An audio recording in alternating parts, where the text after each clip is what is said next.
Suratul Fatihah. Al-Fatihah.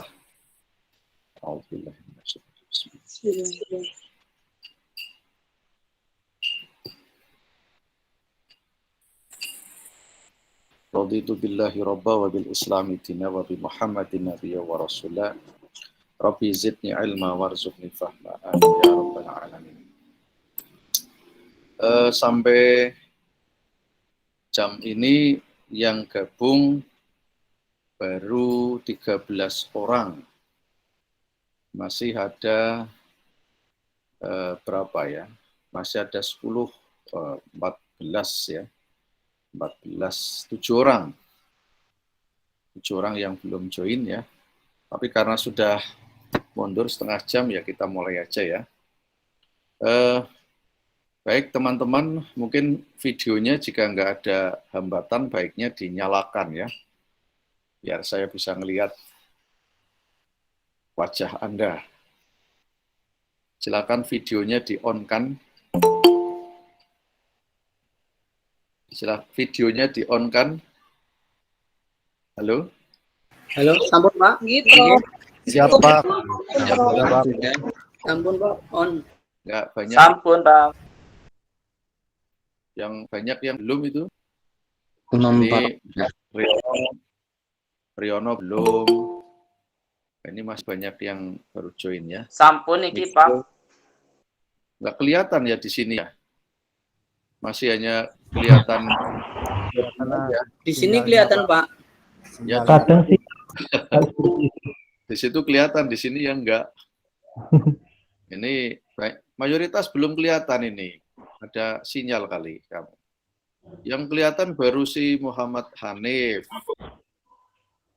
Ya, baru Muhammad Hanif saja yang kelihatan. Yang lain foto saja. Itu Pak, kelihatan semua di grup Pak. Kalau di saya kelihatan semua Prof. Begitu ya. Di sini kok yang kelihatan hanya 2 orang. Tato sama si Hanif itu. Ngadiman belum ya, Prof? Ngadiman foto. Sampun. Gimana? Ya. Nah, ini baru kelihatan Ngadiman ini. Baru kelihatan. Baik, hari ini kita akan melanjutkan. Ini sudah 18 orang yang join, 3 orang. Hari ini saya akan mengawali kita bicara tentang problem pembelajaran atau problem apa yang sering kita hadapi dalam pembelajaran PAI dikaitkan dengan kepentingan kita untuk mendesain atau merekayasa media ya yang saya kira menjadi sesuatu yang niscaya bagi kita untuk melakukan kreativitas. Di samping kita coba hari ini nanti akan bicara terkait dengan mengenal atau mengingatkan kembali tentang media pembelajaran secara konseptual. Perlu saya sampaikan, insya Allah nanti minggu depan saya akan mengajak seorang dosen atau kawan saya, mitra saya untuk dia ahli IT untuk menjadi partner ngajar saya, menyampaikan terkait dengan teknologi informasi dan komunikasi dalam konteks pengembangan media. Saya tidak ahli di bidang itu, maka saya mengangkat asisten lah ya. Kan profesor sudah layak mengangkat asisten ya. Saya akan mengajak seorang ahli IT ya, yang nanti akan mengasisteni saya untuk bicara terkait dengan IT.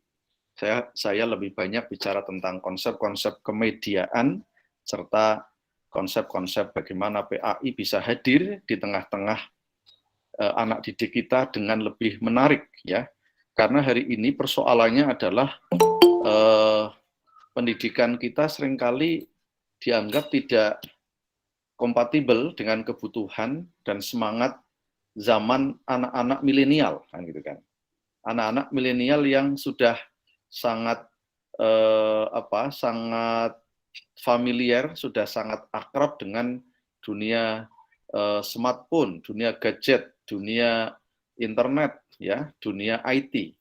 Sementara guru-guru kita pembelajarannya masih belum ada upaya untuk mendekatkan basis-basis informasi teknologi yang sesuai dengan kebutuhan anak-anak generasi milenial. Tetapi tentu saja, sekali lagi saya ingatkan, kita tidak dalam rangka merubah nilai or values dari pendidikan agama Islam yang utama adalah membangun keberagamaan. Ini yang penting, jangan sampai nanti jadi kayak apa, nggak ada bedanya antara anak belajar agama dengan anak nonton film gitu ya, atau belajar tentang perfilman. Film itu hanya media. Ya, IT itu tools, alat sekali lagi.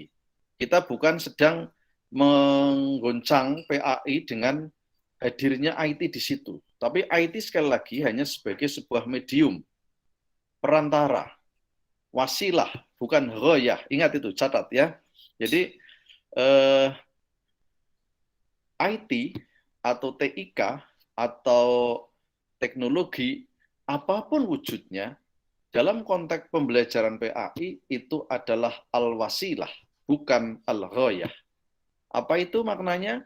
Sarana, pendukung, penunjang, bukan tujuan. Ghoyahnya apa? Ya capaian pembelajaran yang terstandar dalam kurikulum PAI dan budi pekerti. Kan sekarang PAI dan BK ya, mata pelajarannya namanya ya, misalnya gitu ya. Atau kalau di madrasah ya, Quran hadis, fikih, akidah akhlak, dan tarikh ya, atau sejarah kebudayaan Islam. Saya kira ghoyahnya itu ya sesuai dengan standarisasi target-target yang ada di dalam kurikulum. Hanya kemudian bagaimana agar pesan-pesan di dalam mata pelajaran PAI ini bisa sampai dengan cepat menggunakan wasilah, menggunakan tools, piranti, perangkat teknologi yang berkembang di era digital sekarang, di era super smart society gitu ya, atau era society 5.0 yang kemarin sudah kita sampaikan sekaligus kita kuliah umumkan ya. Saya kira ini sesuatu yang saya pesankan pertama, bahwa kita ini tetap guru PAI, bukan guru IT. Ingat ya, Anda itu ahli PAI, bukan ahli IT. Sama dengan saya. Maka saya ketika mengajar Anda tentang basis IT, saya harus ngundang, ngajak. Maka nanti Anda ketika jadi guru agama, tidak harus Anda harus belajar semua hal tentang IT, tapi Anda ngerti gitu loh. Bagaimana menggunakan dan memanfaatkan media itu dengan benar dan tepat. Maka konsep dasar yang ingin saya tekankan adalah Anda harus memiliki apa yang saya sebut dengan istilah literasi media atau literasi digital. Ini kurikulum S1 yang angkatan 2020 saya desain ada mata kuliah literasi media. Yang S1 di UIN ya. Ini saya gagas nanti ada literasi media, semua prodi. Karena agar kita tidak termakan oleh arus besar kemajuan media atau digitalisasi ya, kehidupan. Tapi kita bisa memanfaatkan dengan arif, dengan cerdas gitu ya. Kalau bahasanya saya itu seringkali begini, sadar fungsi dan sadar dampak. Ya, silakan dicatat. Sadar fungsi dan sadar dampak itulah substansi dari literasi media yang harus dimiliki oleh para guru. Apa yang dimaksud dengan literasi sadar fungsi? Kita tahu, saya ngajar ini, saya butuh apa? Media ini fungsinya untuk apa? Kalau saya butuhkan, saya akan belajari. Kalau saya butuhkan, ini akan saya gunakan sebagai al-wasilah. Kalau media media film saya butuhkan, saya akan gunakan. Gitu kan? Maka kalau kita sekarang ikut tren, nanti jadinya orang belajar agama larut pada tren. Saya membaca tulisannya ini, Gus Baha, mengkritik tentang tradisi ngajinya orang Islam di Indonesia. Beliau mengingatkan dengan sangat kritis dan arif, gitu ya. Saya kira kita kenal Gus Baha ya, ahli tafsir di Indonesia. sampai Prof. Quraisyab aja mengatakan beliau ini guru besar tafsir gitu ya. Karena meskipun beliau bukan doktor, bukan akademisi, tapi luar biasa keilmuannya. Salah satu yang beliau kritik adalah hari ini orang sudah semakin intinya kalau bahasanya panjang, intinya adalah beliau mengingatkan kita sudah sedikit santri, para akademisi dan kita semua belajar agama itu larut pada gegap gempita gitu loh. Beliau mengatakan sekarang kan senang pengajian-pengajian yang lucu-lucu, yang jamaahnya banyak gitu ya, gitu ya. Kemudian model-model pengajian-pengajian umum yang tabligh akbar, yang jamaahnya banyak tapi isinya nggak jelas, nggak fokus, sehingga konten keislaman tidak mendalam. Maka beliau mengambil jalan lain. Dia mau mulai ngaji tapi dengan kitab. Ngaji kitab. Inilah hakikat orang belajar agama, kata beliau. Dia mau ngaji, tapi bukan ngaji yang so-so begitu. Kalaupun ada jamaah banyak, tapi tetap ngaji kitab. Karena dia melihat hari ini sudah krisis ilmuwan agama, ulama yang alamah. Karena apa? Belajar agama dengan pendekatan pendekatan publik, pendekatan ya mungkin kalau saya katakan ya beliau mengkritik tentang sekarang banyak orang belajar agama dengan internet, dengan YouTube dan seterusnya gitu ya. Tapi tentu dalam konteks ini kita melihat ada jalan lain yang memang tidak bisa itu harus dikuatkan agar ahli agama lahir. Ya kan? Agar ahli agama lahir. Bahkan beliau sampai mengatakan pengarang kitab Sirajut Thalibin siapa itu dari Termas itu? Ada yang ingat namanya? Kiai siapa itu? Aduh. Termas itu kan terkenal ya.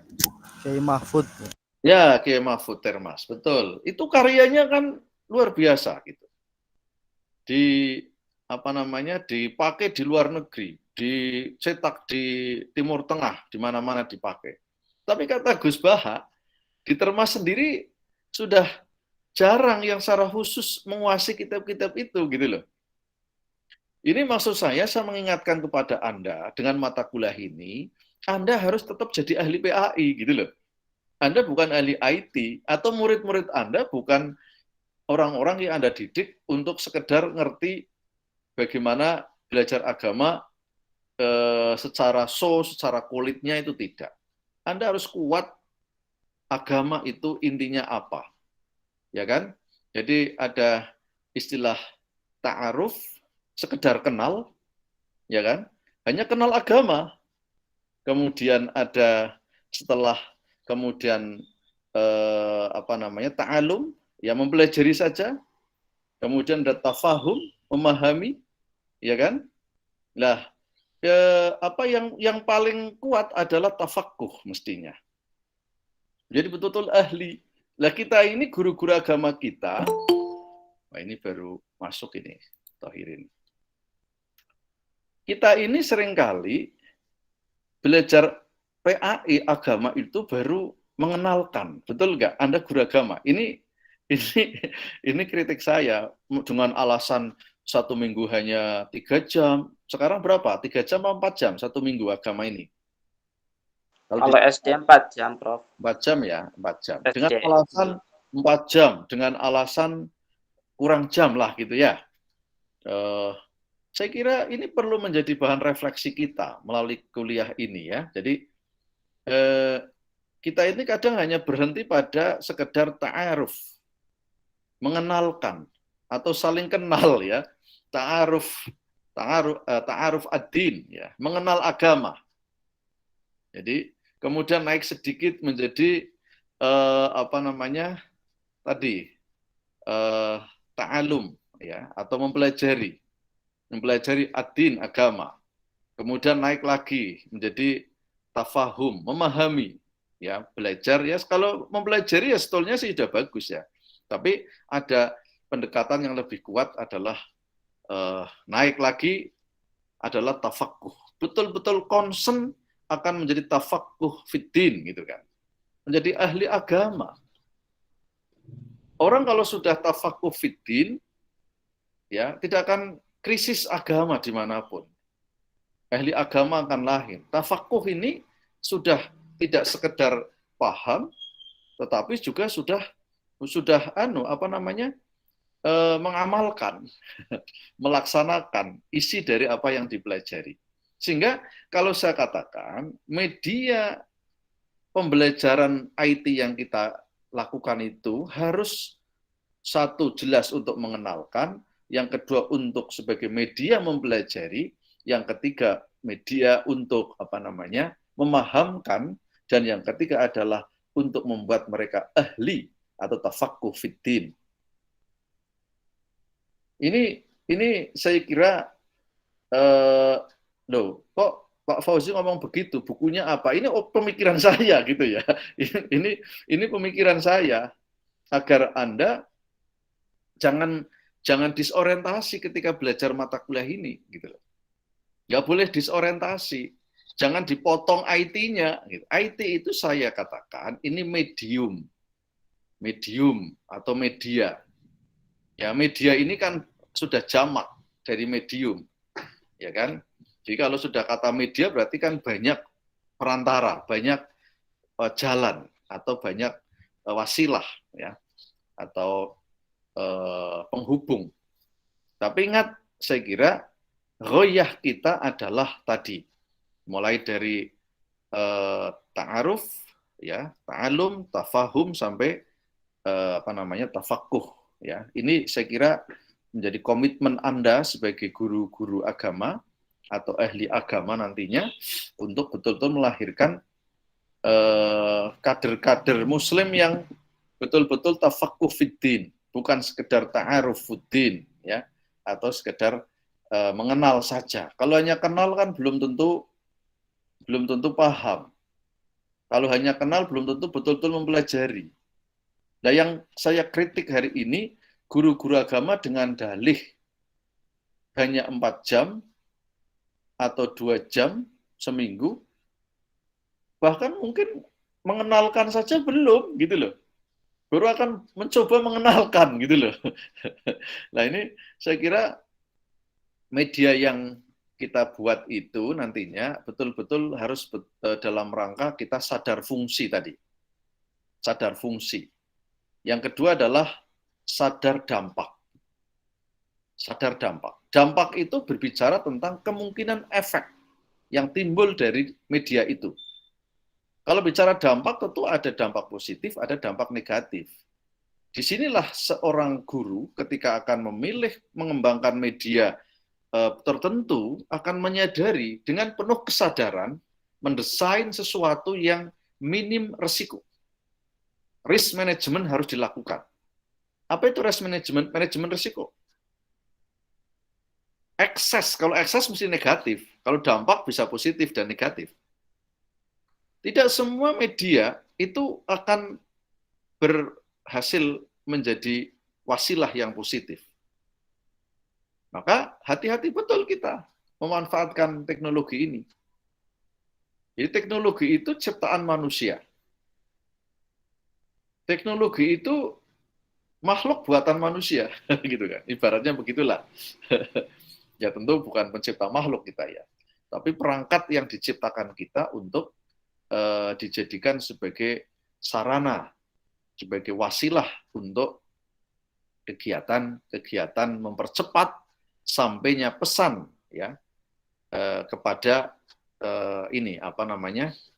dari komunikator ke komunikan, ya. Kita ini komunikator yang menyampaikan pesan kepada komunikan, sang penerima pesan.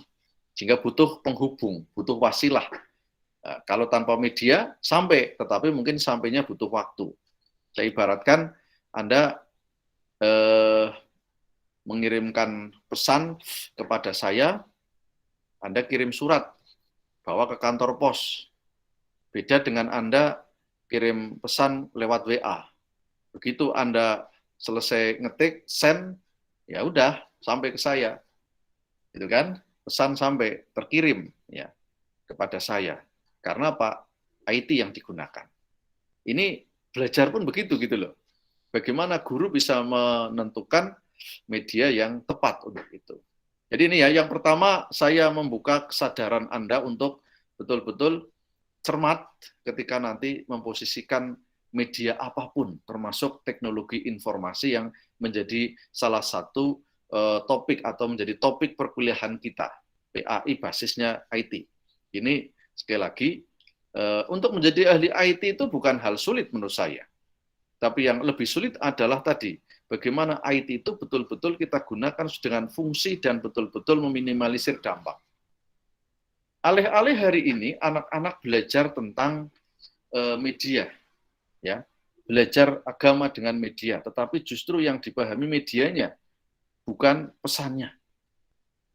Maka tadi saya sebut literasi digital atau literasi media lebih tepatnya, salah satunya adalah ada nilai, ya. Hari ini teman-teman, kalau bicara nilai itu oleh para orang tua itu dipahami satu, nilai itu adalah number atau skor. Betul enggak? Jadi nilai itu bukan values, bukan bukan substansinya. Banyak orang tua yang mengatakan bahwa guru agama kok memberi nilai pelit.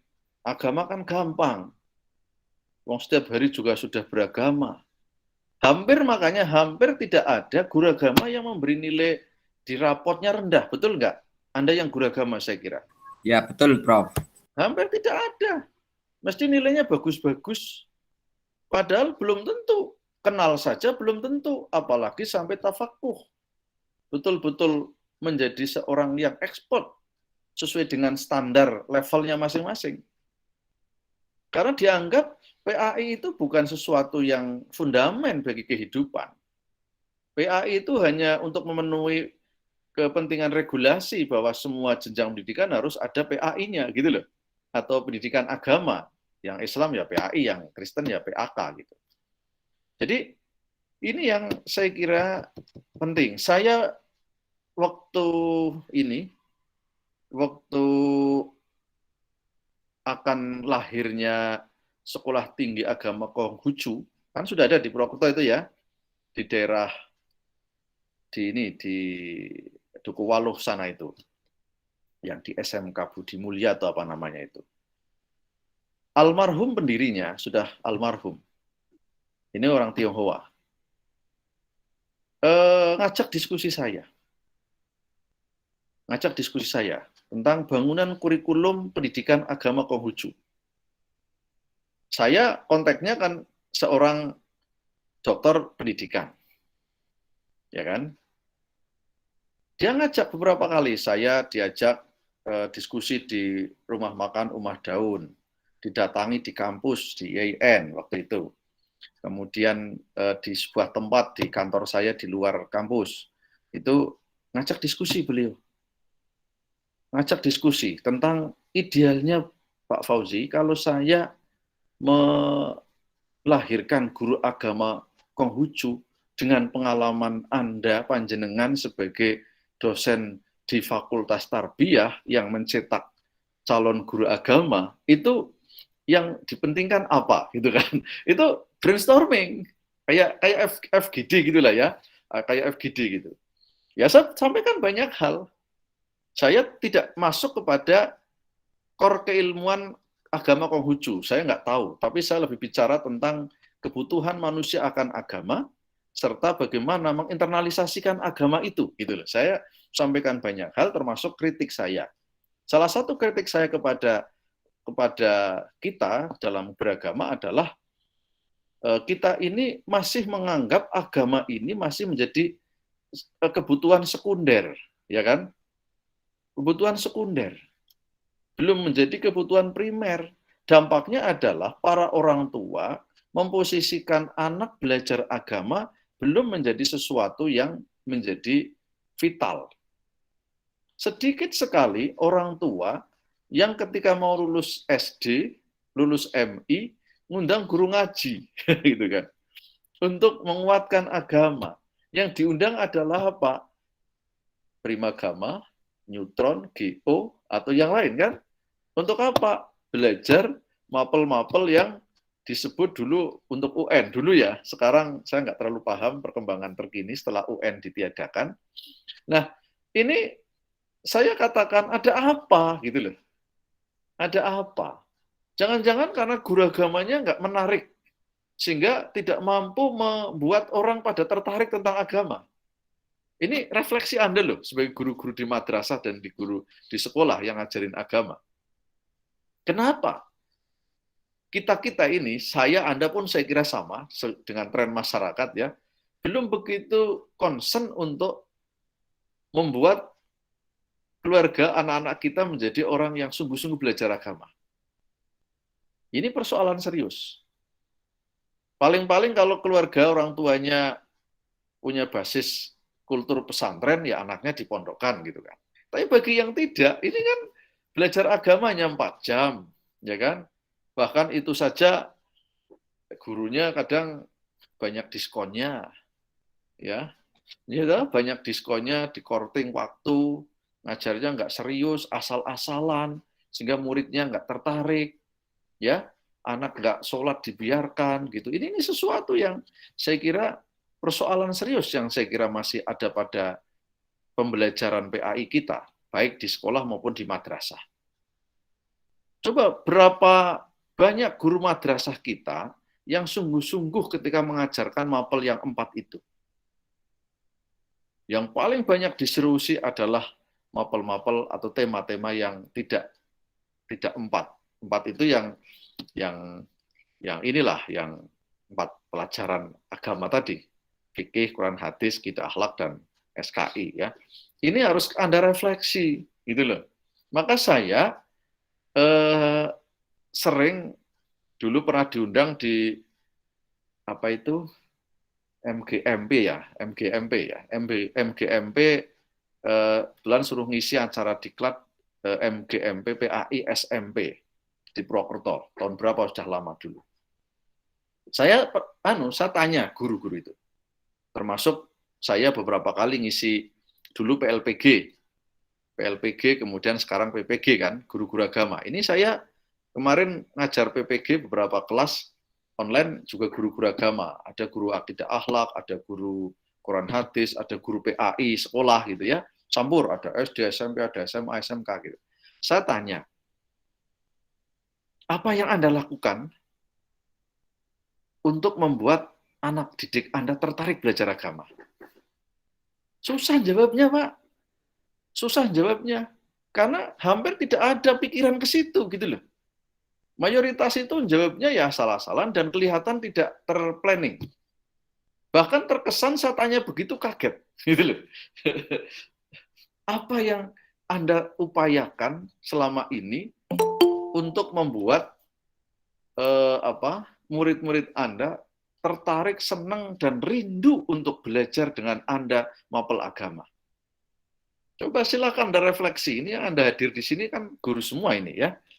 Jangan-jangan nggak pernah ada upaya untuk itu. Nah, makanya salah satu jawabannya adalah gunakan media, gitu loh mestinya. Gunakan media. Baik, itu pertama yang ingin saya tekankan di situ.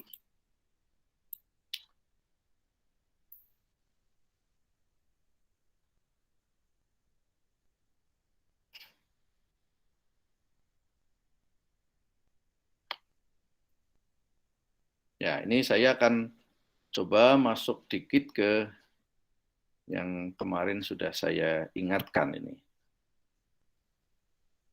Oh, sorry.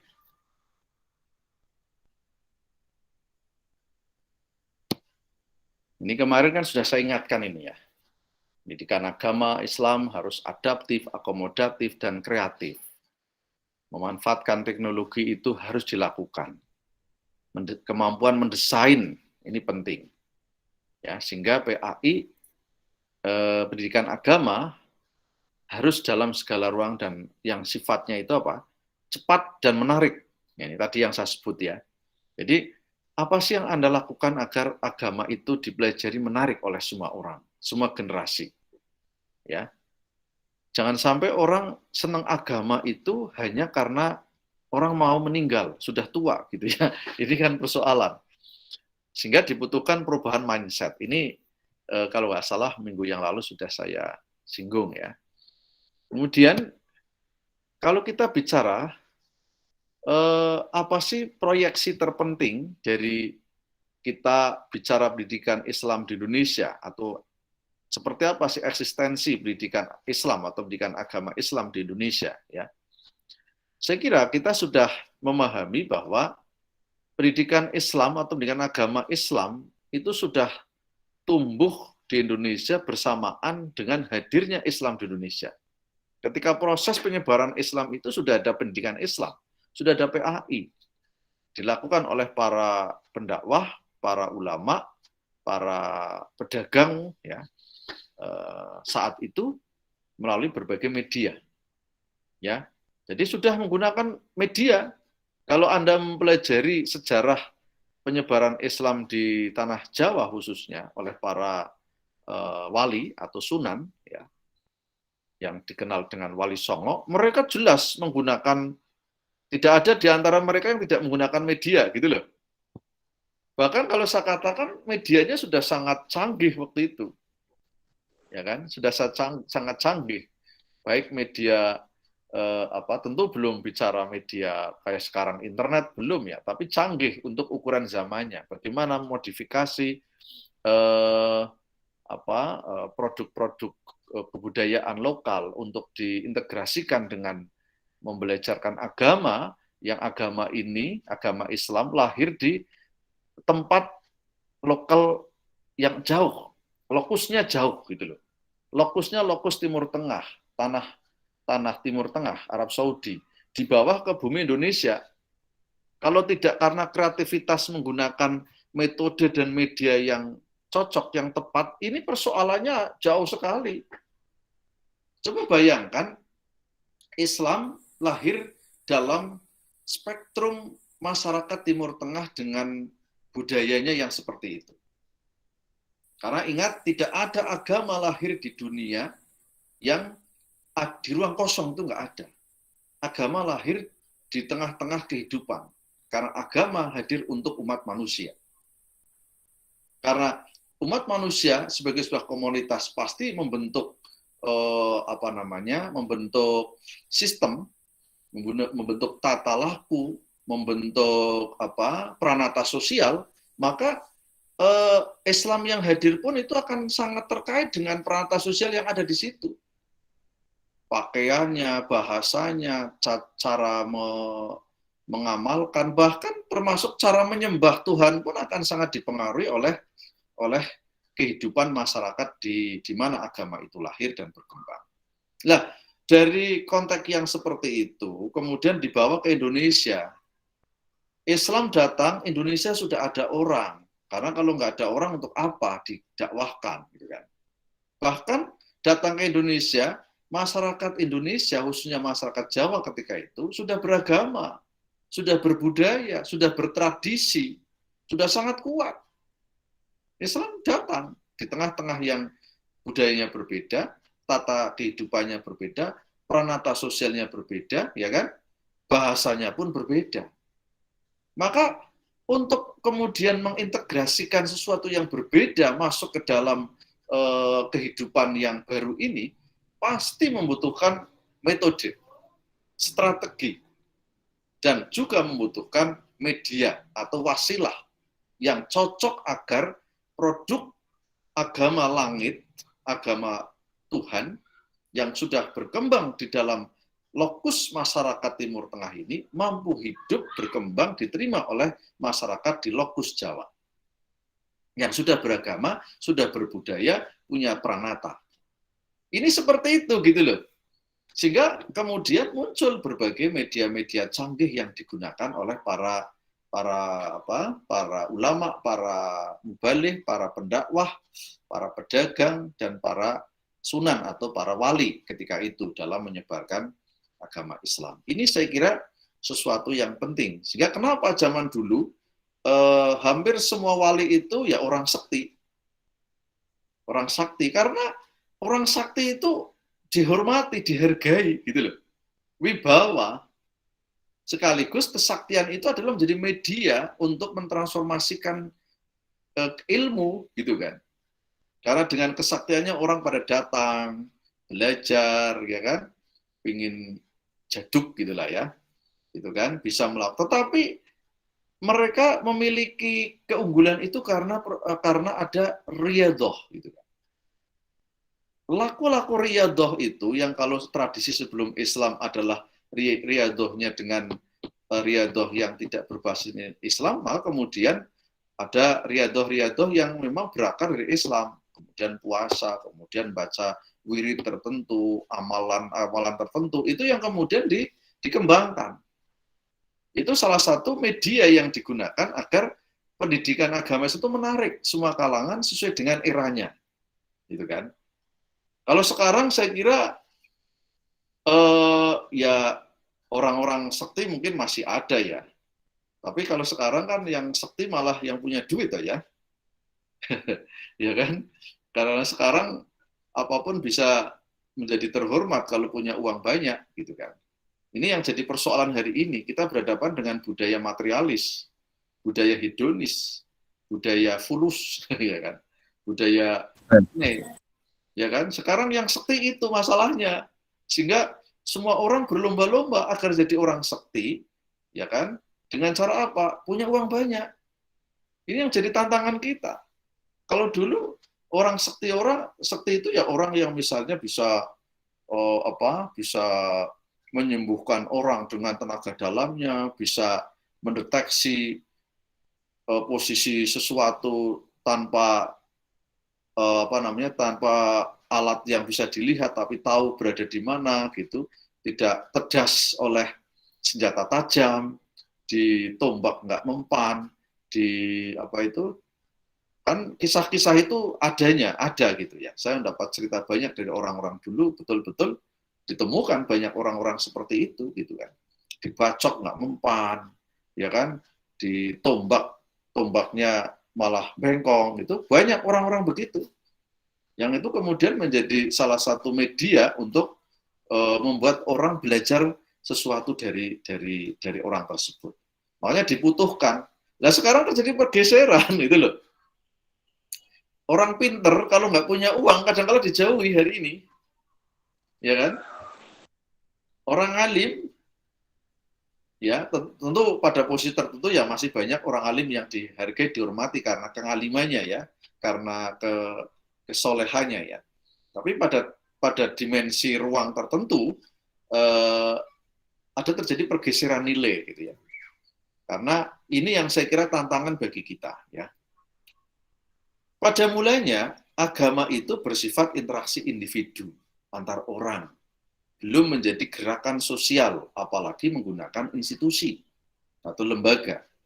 Nah, sekarang saya kira tiga-tiganya jalan, individu, gerakan sosial melaku, dan institusi jalan. Institusi pendidikan agama sudah lahir dengan luar biasa, baik institusi formal maupun non-formal. Institusi formal ya sekolah, madrasah ini kan sudah menjadi kebutuhan dan ada di mana-mana ya tempat orang belajar agama. Gerakan sosial karena sekarang berdiri ormas-ormas, organisasi sosial keagamaan yang juga mengedukasi, mendidik masyarakat. Sehingga kalau nanti Anda bikin tesis, saya kira Anda bisa meneliti bagaimana organisasi sosial keagamaan dalam mengedukasi umat Islam tentang agama. Ini juga bisa jadi topik tesis gitu ya. Bagaimana peran-peran tokoh individu ini kan ya, tokoh-tokoh atau para ulama, para kiai secara person memberikan edukasi kepada masyarakat, ya kan. Kalau institusi tentu ya bisa sekolah, bisa madrasah, bisa TPQ, bisa madin, bahkan masjid. Masjid itu institusi pendidikan agama Islam yang sudah lahir dari awal mula Islam hadir zaman Nabi. Nabi menggunakan masjid sebagai basis pendidikan agama bagi sahabat para pengikutnya waktu itu. Yang hari ini juga alhamdulillah di beberapa tempat masjid juga eksis untuk mengedukasi.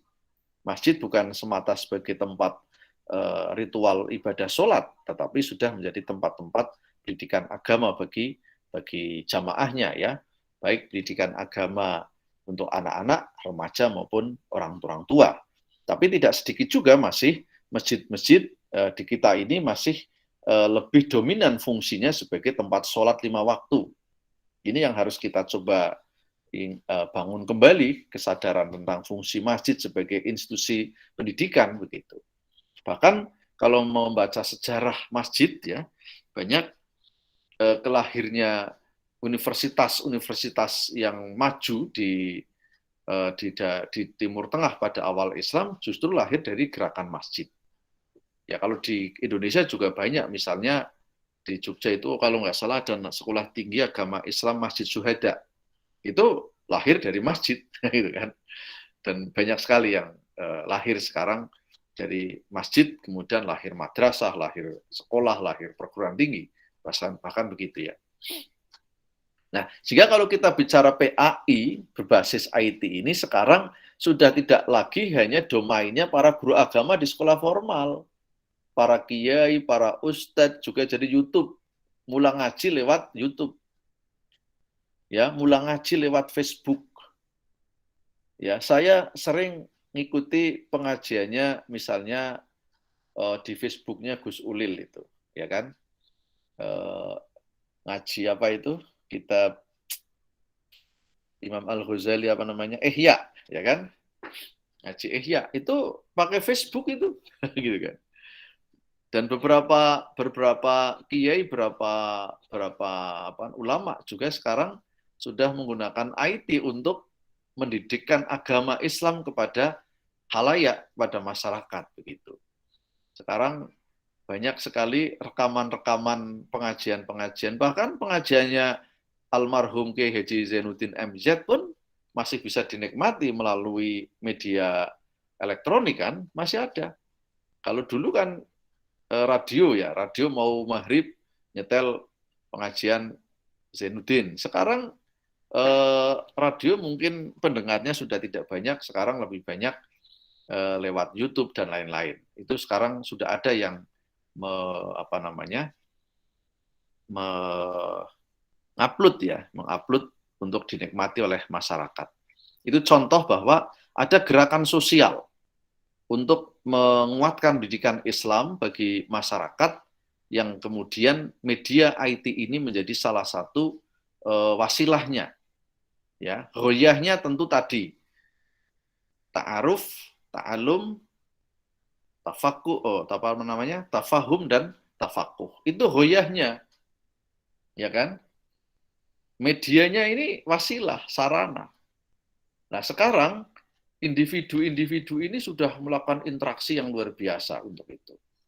Para pendidik pengajar mendekati masyarakat dengan cara persuasif dan memberikan pengertian tentang Islam. Ini tentu sejarah telah membuktikan cara-cara ini sangat ampuh.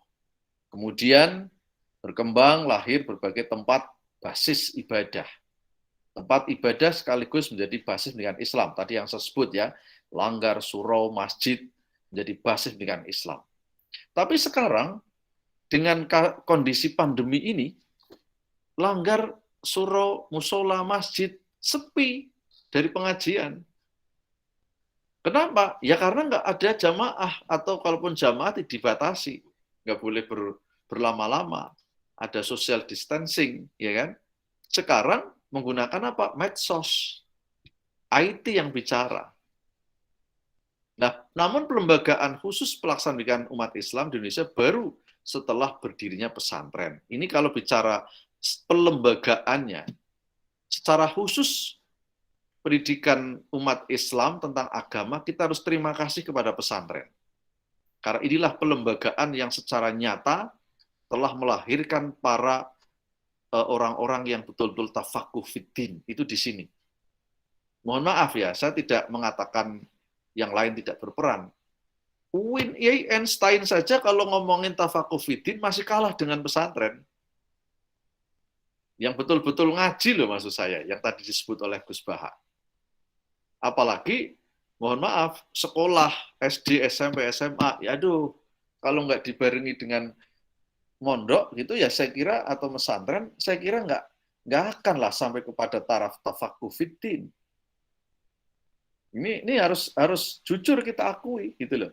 Makanya Anda sebagai guru agama tidak akan mampu ya membuat anak betul-betul tafaqquh. Apalagi tafaqquh, tafahum saja belum tentu gitu loh.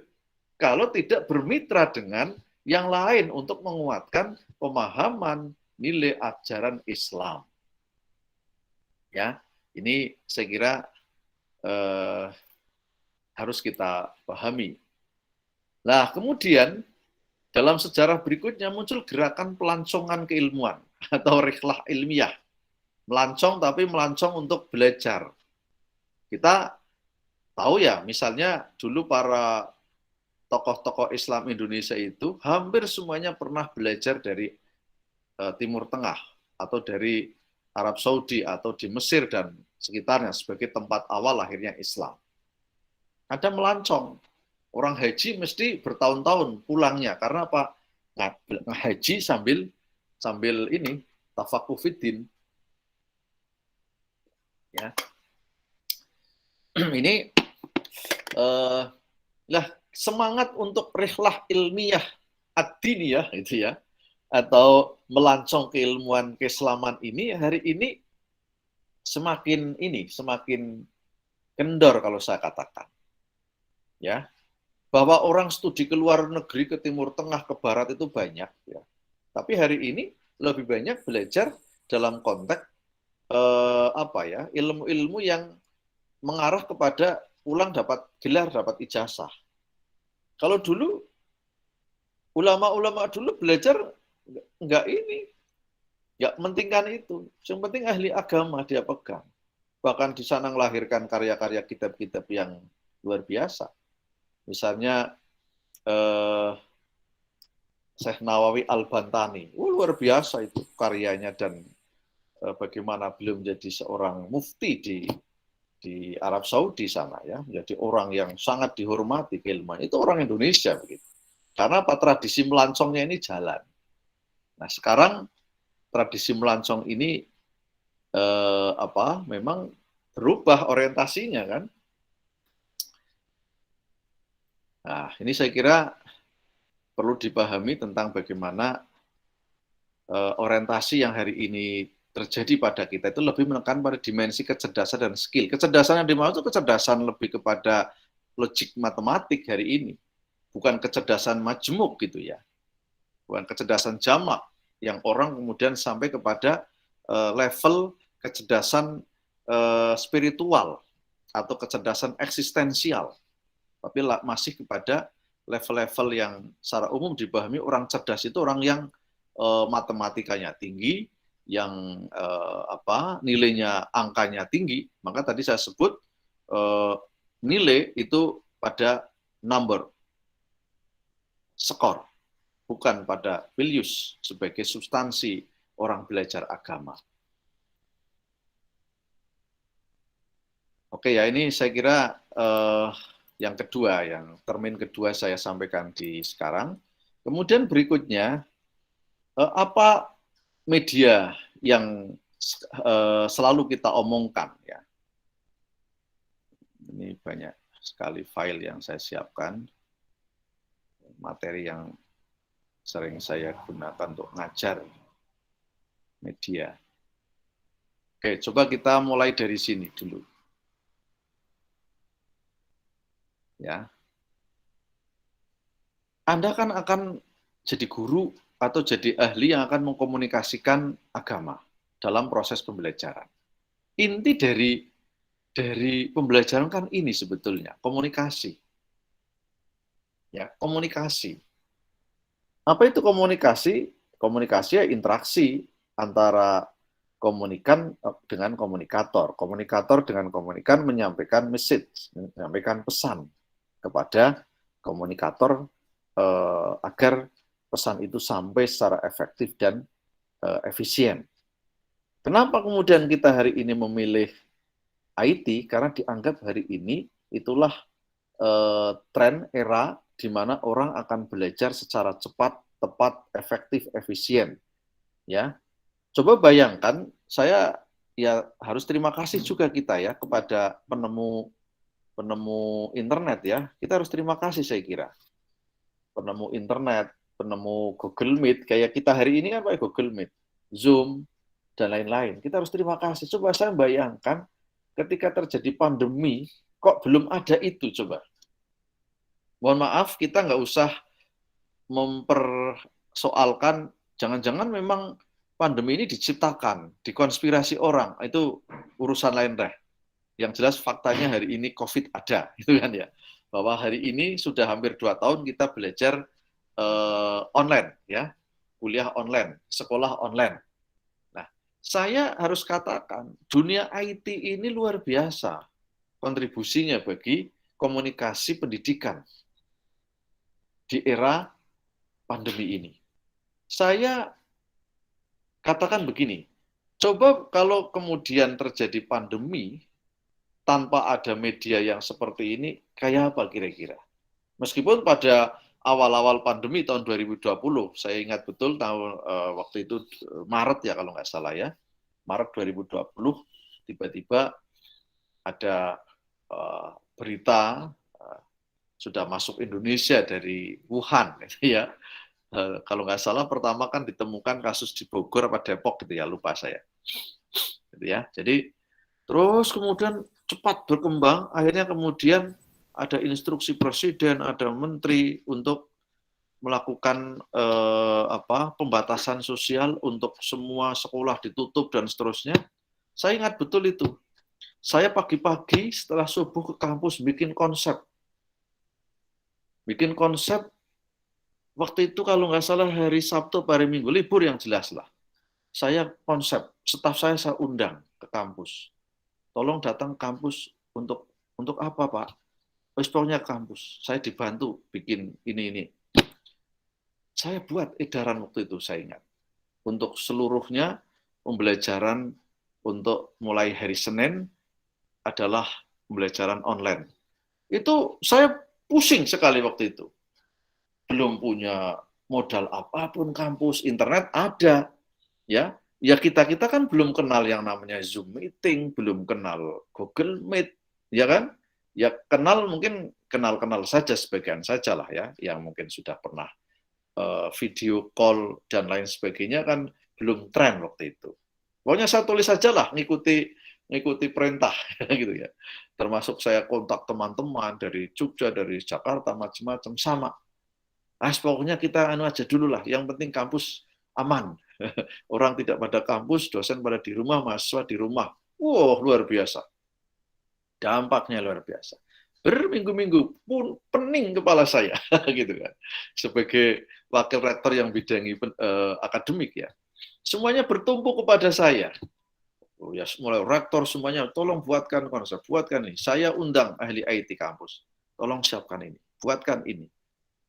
Nah terus gimana ini? Internet kita kan nggak bagus, server kita ini, pokoknya yang kita punya, kita gunakan dulu, ya kan?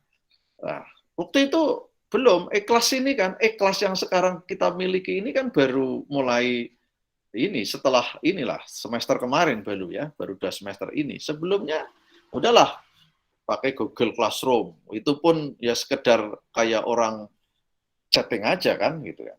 Itu banyak kritikan, gimana mahasiswa paham, bagaimana mahasiswa pengembangan bahasa Arab, bagaimana mahasiswa praktikum, waduh luar biasa. Tapi lama-lama semuanya menyadari, ini situasi crowded. Kita harus belajar teknologi informasi.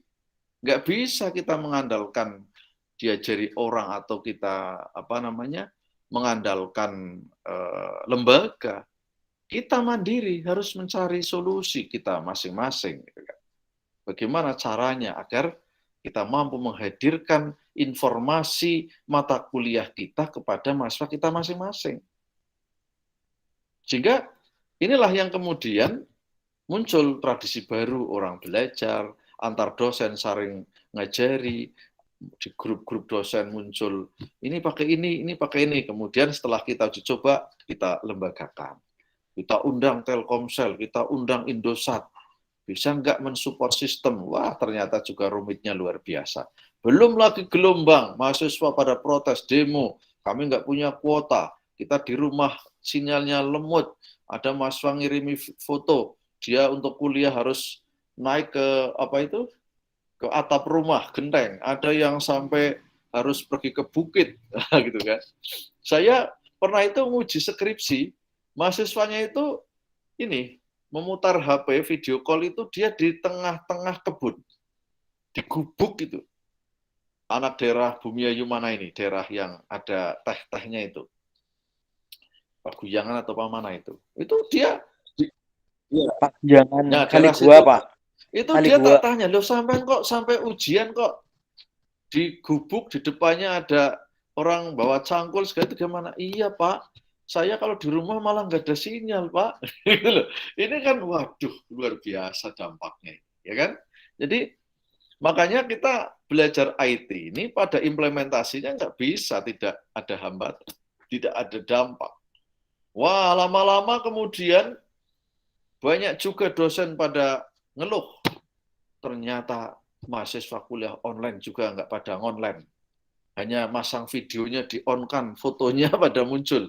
Ya tadi makanya saya minta tolong di-on-kan itu ya. Karena dosen ternyata dibohongi pada bilang, pada nggak ada orangnya ternyata. Pergi, ada yang tidur, ada yang kemana gitu ya. Gitu kan. Ini ya sama dengan keluhan para wali murid gitu ya. Ternyata anaknya di rumah hanya malah main game, belajarnya sedikit, hanya bikin orang tua capek, yang ngerjakan PR ibunya, kan gitu ya. Anda yang ibu-ibu paham lah, yang punya anak-anak ya kan. Suruh belajar juga susah, suruh lepas HP ngomongnya lagi ngerjakan tugas ternyata tidak. Nah, ini persoalan lain. Itu yang saya sebut tadi dampak ya. Ada ekses dari teknologi informasi yang ada ini. Kembali ke sini bahwa saya kira kita harus paham ini proses komunikasi pada intinya ya. Nah, proses komunikasi itu butuh metode instruksional atau metode pembelajaran. Bagaimana metode itu bisa menyampaikan pesan dari sumber informasi kepada penerima informasi. Ya, dari sumber informasi ke penerima informasi. Ini di tengah-tengah ini ada medium, ada wasilah. Ya, ada tool, alat untuk apa? Mengkonekkan antara komunikan dan komunikator dan komunikan. Ini tadi yang sudah saya sebut. Ini saya gambarkan seperti ini. Jadi Anda itu sedang belajar di ini, ya.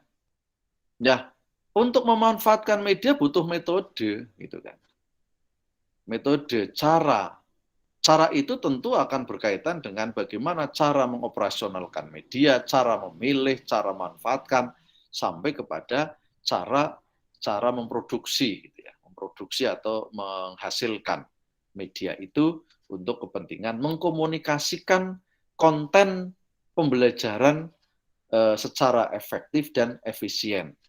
Efektif itu selalu berhubungan dengan hasil, ya.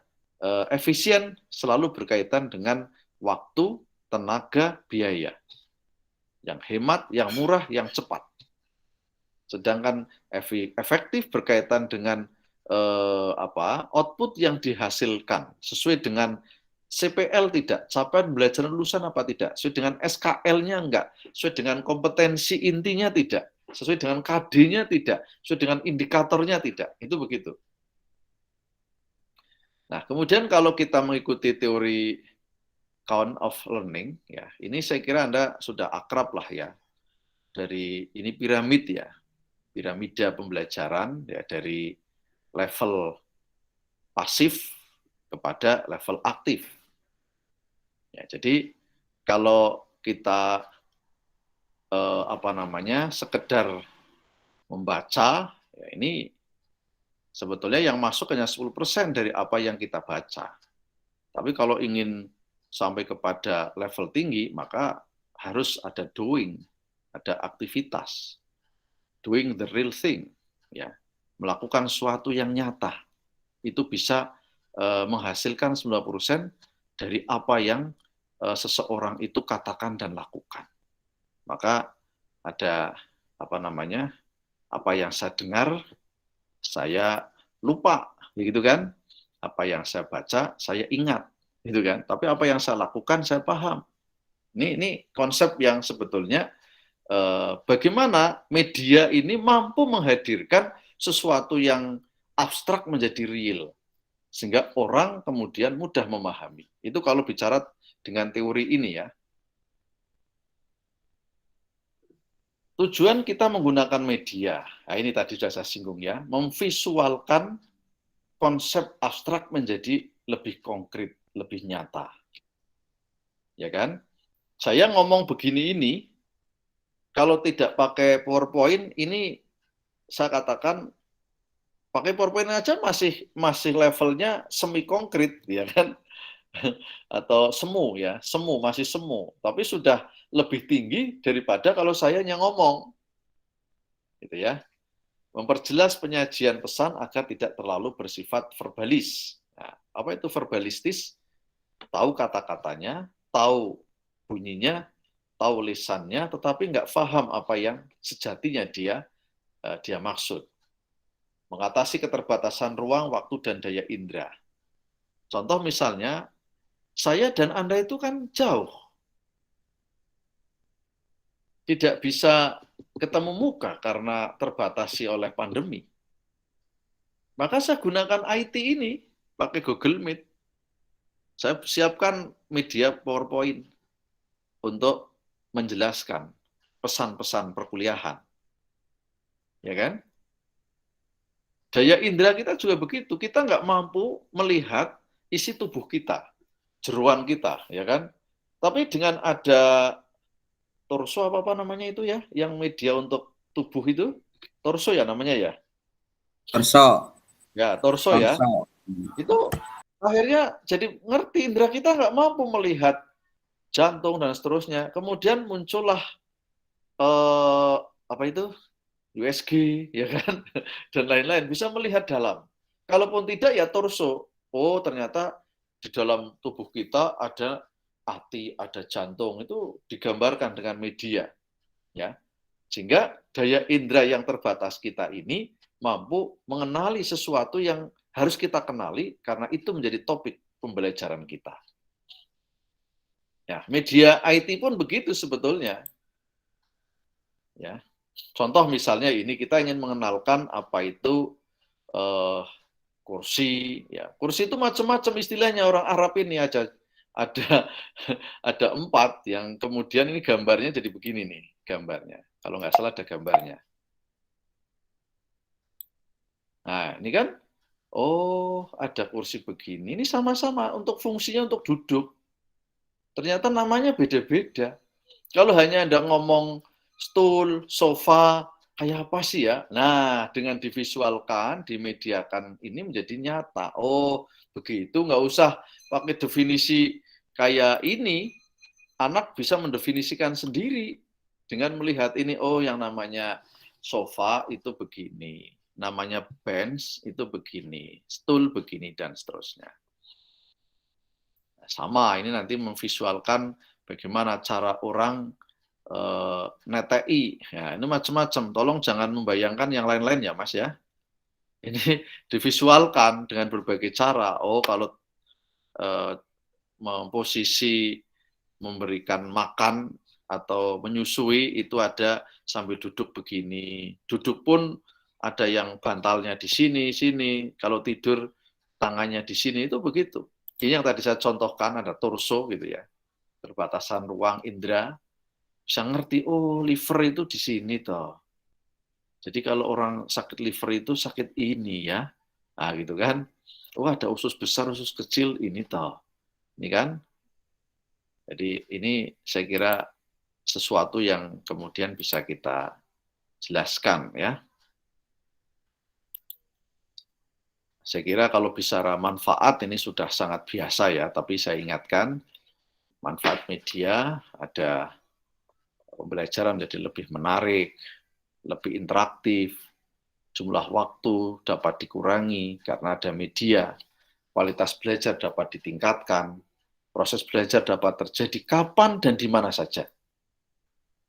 Ya, peran dosen atau guru berubah ke arah positif dan produktif. Jadi tidak dominan gitu perannya, karena ada media yang bisa membantu atau bahkan menggantikan kadangkala.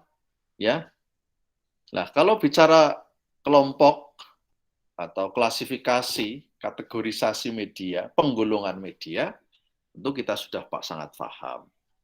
Ada media yang dapat didengar, itulah audio. Ya, siaran radio, nggak ada gambarnya, ini audio.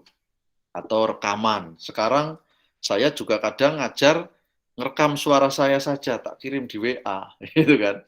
Lalu pernah beberapa kali saya gunakan itu, gitu loh, karena saya di posisi tempat yang tidak memungkinkan untuk ngajar langsung, maka saya sambil di jalan di mobil saya rekaman gitu ya, pakai ya, yang di HP kan bisa itu ya.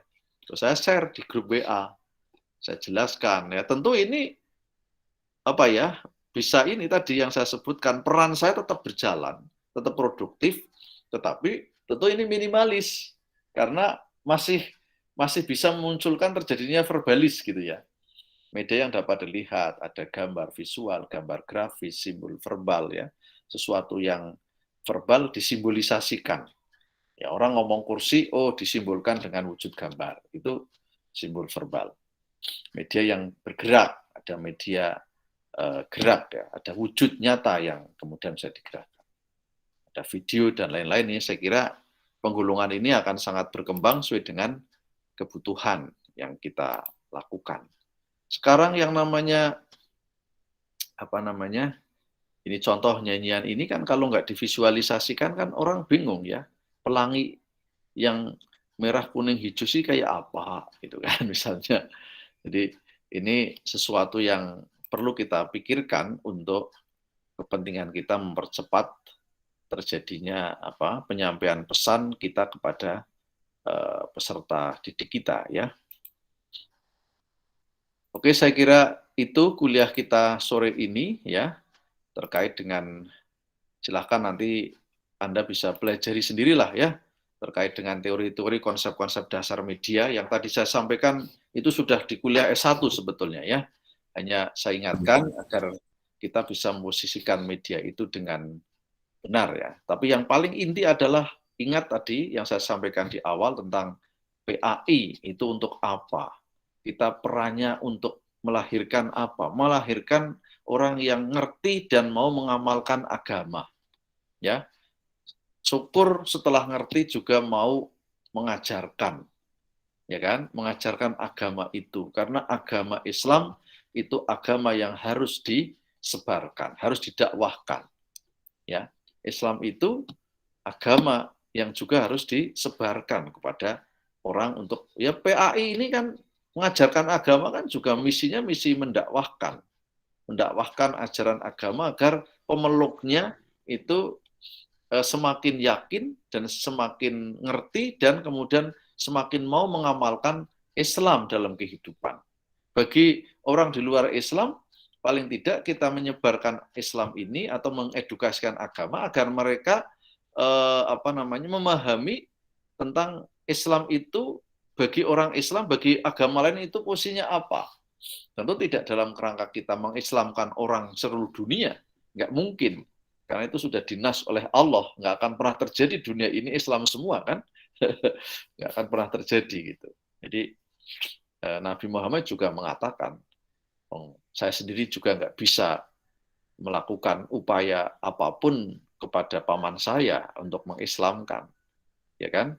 Bahkan Allah tegaskan itu gitu. Karena yang bisa mengislamkan, mengimankan orang itu salah satunya karena hidayah Allah gitu kan.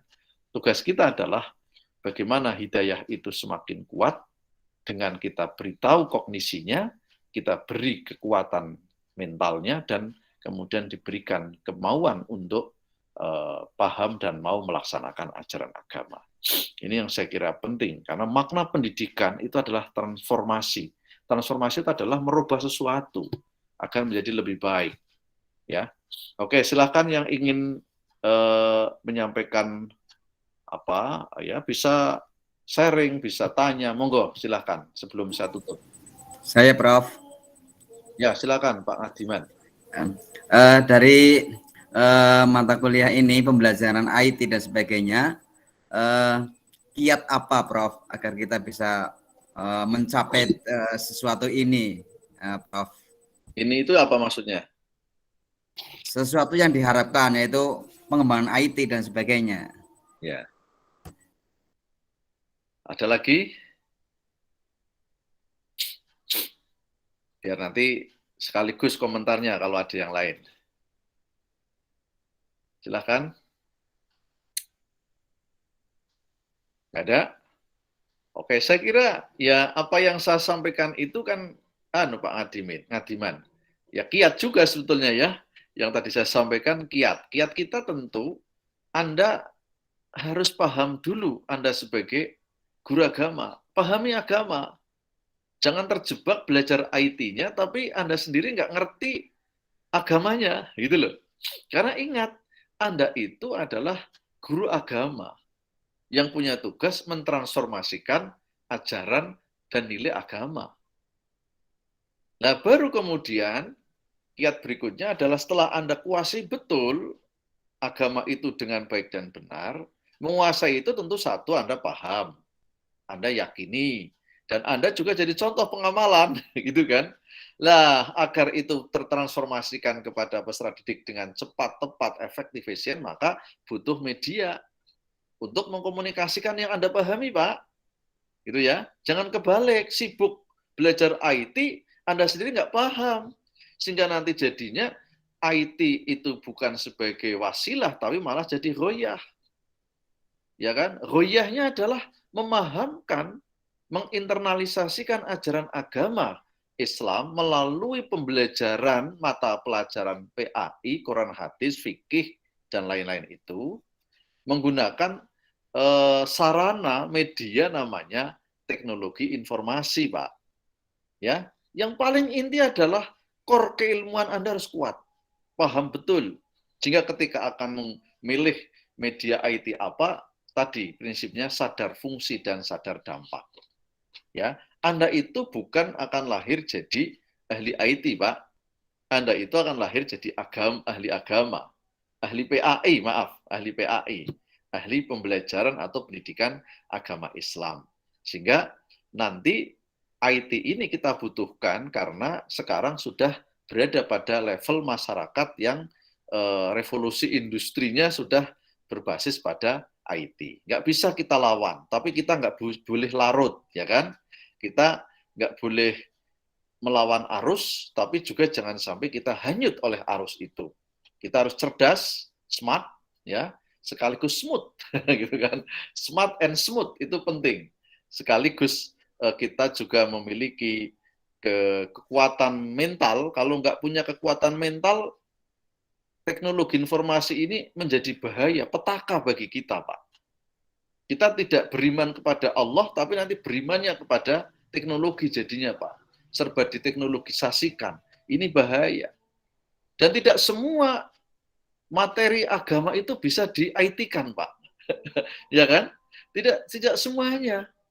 Makanya Anda harus pahami betul mana yang bisa, mana yang tidak. Ya kan? Karena iman itu tadi ada persoalan ini, hidayah.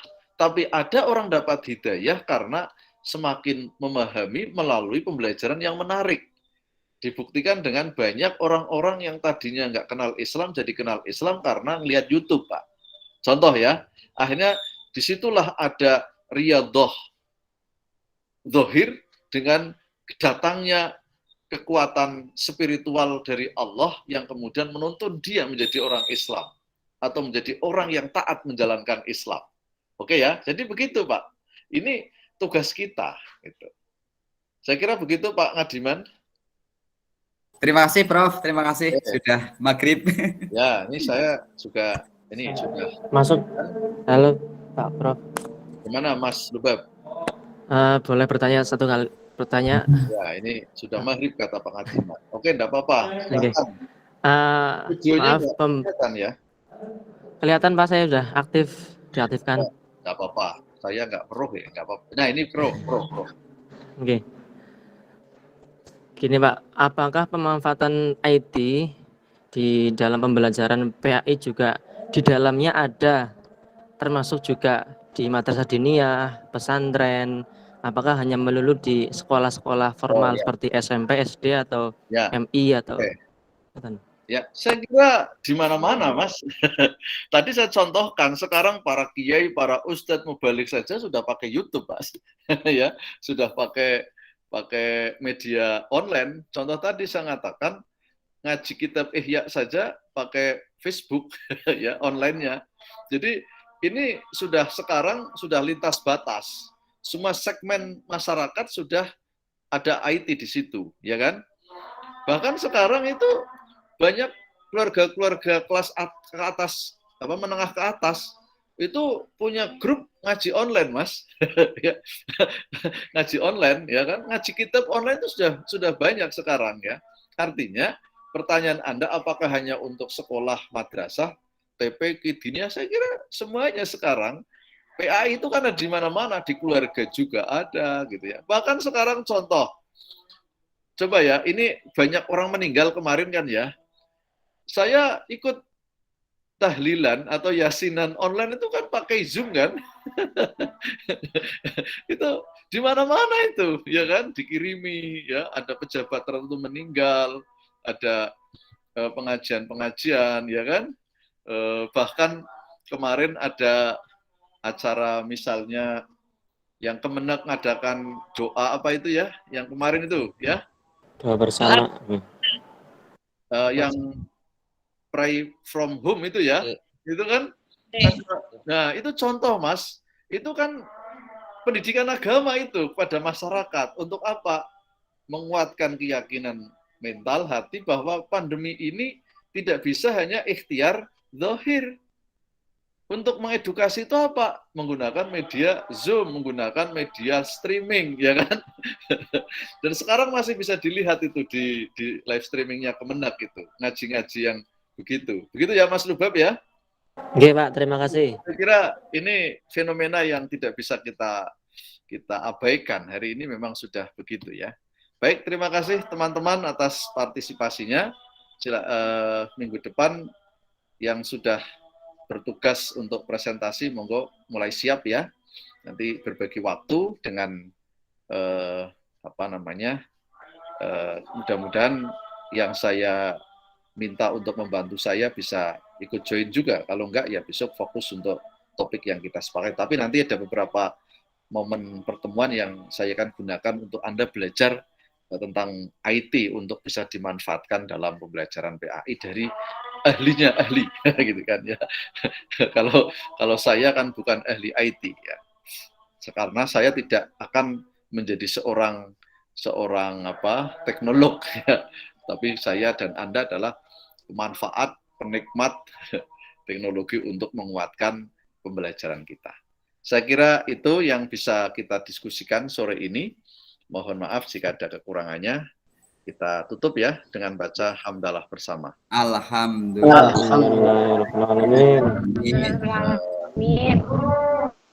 Terima kasih. Selamat untuk sukses semuanya. Akhiri, assalamualaikum warahmatullahi wabarakatuh. Waalaikumsalam. Luar biasa. Sama-sama. Oke.